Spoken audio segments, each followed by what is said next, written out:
ચાલો એક એવી દુનિયાની કલ્પના કરીએ જે હજારો વર્ષો પહેલાં પોતાના સમય કરતાં કેટલીય સદીઓ આગળ હતી અને પછી અચાનક જાણે હવામાં ઓગળી ગઈ.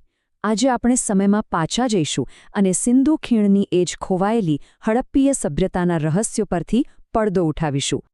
આ સવાલ છે ને એ ખાલી ઇતિહાસકારો માટે નથી પણ આપણા બધા માટે છે. કેવી રીતે એક આખી સંસ્કૃતિ જેમાં લાખો લોકો વસતા હતા તે ઇતિહાસમાંથી આમ ભૂંસાઈ શકે? ચાલો સાથે મળીને આ રહસ્યના મૂળ સુધી પહોંચવાનો પ્રયત્ન કરીએ. આ નકશા પર એક નજર કરો. આ કોઈ નાનો સૂનો વિસ્તાર નથી હો. એક વિશાળ સામ્રાજ્ય જેવું હતું આ. લગભગ 100 વર્ષ પહેલાં 1921માં જ્યારે આ જગ્યાઓ ફરીથી શોધાઈ ત્યારે દુનિયાને ખબર પડી કે આપણે કેટલો ભવ્ય ભૂતકાળ ગુમાવી બેઠા હતા. તો ચાલો આપણી આ પુરાતત્વ સફર શરૂ કરીએ. તો આ રહી આપણી સફરની રૂપરેખા. આપણે આ સભ્યતાના દરેક પાસાને એક પછી એક ખોલીશું. એમના આધુનિક શહેરોથી શરૂ કરીને એમના જીવન સુધી અને છેલ્લે એમના અચાનક ગાયબ થવાના સૌથી મોટા રહસ્યને સમજવાનો પ્રયત્ન કરીશું. તો ચાલો શરૂઆત કરીએ એમની સૌથી મોટી, સૌથી પ્રભાવશાળી ઓળખથી, એમના શહેરો. સાચું કહું તો એમના શહેરો એમના સમય કરતાં ઘણા આગળ હતા. આ કોઈ એમનેમ વસી ગયેલા ગામડા નહોતા. આ તો જાણે એન્જિનિયરિંગનો માસ્ટર પ્લાન હતો. વિચારો, એકદમ સીધા, કાટખૂણે મળતા રસ્તાઓ, શહેરના બે ભાગ અને સૌથી અગત્યનું ગટર વ્યવસ્થા. આજથી હજારો વર્ષો પહેલાં દરેક ઘરમાં સ્વચ્છતાની આટલી સારી સગવડ. આ તેમની અત્યાધુનિક વિચારસરણીનો સૌથી મોટો પુરાવો છે. અને આ જુઓ, આ તો ખરેખર અકલ્પનીય છે. મોહેન્જો-દડોનું આ વિશાળ સ્નાનાગાર.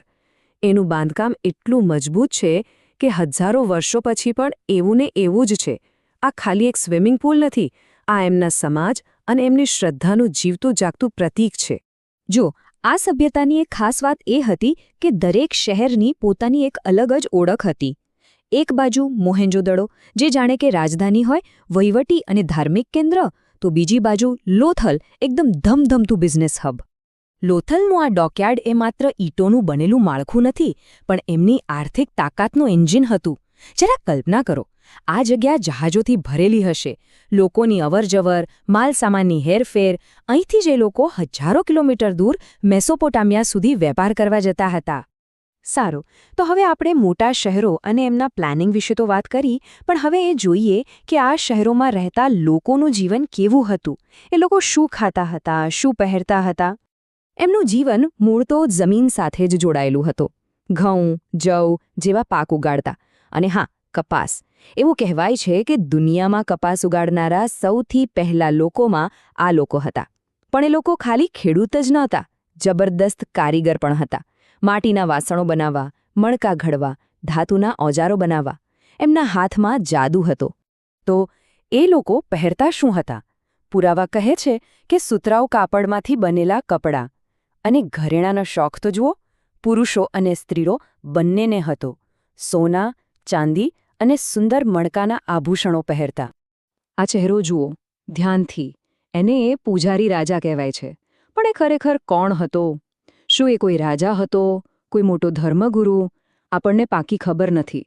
પણ એના ગંભીર હાવભાવ અને સુવ્યવસ્થિત પોશાક પરથી એક વાત તો નક્કી છે કે એમના સમાજમાં કોઈને કોઈ પ્રકારનું નેતૃત્વ તો હતું જ. પણ આખી સભ્યતા કંઈ ખાલી આવા ગંભીર લોકોની જ નહોતી. આ નાનકડું ગાડું જુઓ. આવા રમકડા આપણને યાદ અપાવે છે કે અહીં હસતા રમતા બાળકો હતા, પરિવારો હતા, એક જીવંત ધબકતો સમાજ હતો. ચાલો હવે થોડા ઊંડા ઉતરીએ અને એમની કળા, એમના હુન્નર અને એમની માન્યતાઓને સમજવાનો પ્રયત્ન કરીએ. આ એ વસ્તુઓ છે જે આપણને એમના વિચારોની નજીક લઈ જાય છે. હડપ્પાના કારીગરો ખરેખર કમાલના હતા. માટીના વાસણો પર સુંદર ડિઝાઇન, તાંબા અને કાંસાના ઓજારો અને પથ્થરમાંથી કોતરેલી જીવંત લાગતી મૂર્તિઓ. આ બધું એમની ઉચ્ચ કલાત્મક દ્રષ્ટિનો પરિચય આપે છે. અને હવે સિંધુ ખીણનું સૌથી મોટું વણ ઉકેલ્યું રહસ્ય, એમની લિપિ. હજારો નિશાનીઓ, હજારો ચિહ્નો, એમની ભાષા, એમના વિચારો, બધું જ આમાં કેદ છે. પણ તકલીફ એ છે કે આજ સુધી આપણે એને વાંચી શક્યા નથી. જરા વિચારો, આખી સભ્યતાની વાર્તાઓ આપણી સામે છે, પણ આપણે એને સમજી નથી શકતા. એમની ધાર્મિક માન્યતાઓ વિશે આપણી પાસે પાક્કા પુરાવા તો નથી, પણ અમુક સંકેતો જરૂર મળ્યા છે.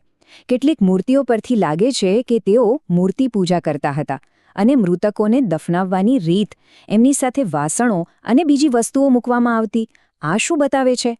કદાચ એ લોકો માનતા હતા કે મૃત્યુ પછી પણ જીવન છે. અને હવે આપણે આપણી આ સફરના એ પડાવ પર આવી ગયા છીએ જે સૌથી વધુ રહસ્યમય છે. આપણે એ જ સવાલ પર પાછા આવીએ છીએ જેની સાથે શરૂઆત કરી હતી.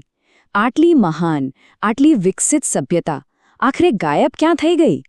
સદીઓ સુધી ધમધમતા શહેરો અચાનક શાંત થઈ ગયા. લોકો ક્યાંક ચાલ્યા ગયા અને આખી સભ્યતા ઇતિહાસના પાનાઓમાંથી ભૂંસાઈ ગઈ. તો થયું શું હતું?